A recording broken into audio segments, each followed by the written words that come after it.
कि मैं यहाँ पे चाय लारी ये सतना वाली मोड़ में लगाते थे। ये तो हमको यहाँ से विक्रम सिंह विक्की विधायक, भाजपा विधायक, यहाँ से हमको पुलिस द्वारा हटा दिए। हम चरौरी बिनती के श्रीमान जी, मैं निधाय हूँ, मेरे बीवी बच्चे नहीं है, मेरी 90-95 साल की माँ है, उसका पेट और अपना पेट पाल रहा हूँ। और यहाँ 300 मीटर के बीच में कहीं पानी नहीं है।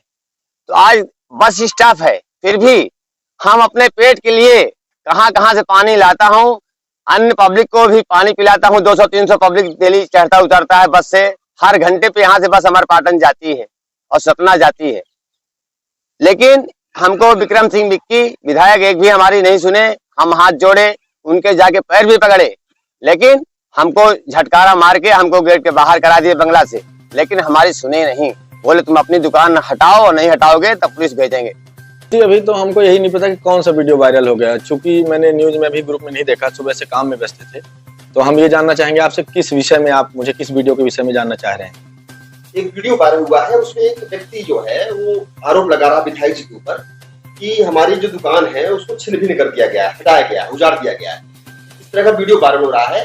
बाधा निवासी रामपुर बागलान अंतर्गत एक बाधा निवासी शख्स है, 55 साल का, वो विधायक जी पर आरोप लगा रहा है कि उनके दबाव में पुलिस जो है वो हमारे पर दबाव बनाती है, दुकान आने की बात करती है। इस तरह के आरोप लग रहे हैं। नहीं, उस विषय में मैं आपको बताना चाहूंगा कि जो विधायक जी के घर के बगल से रोड, ये सिलाहना मार्ग है, सिलाहना मोड़ है, वहां पर एक दुकानदार है जिनके विषय में बार बार शिकायत आ रही है और वहां पर असामाजिक तत्वों का जमवाड़ा लगता है। इस बात की शिकायत कई बार आई थी।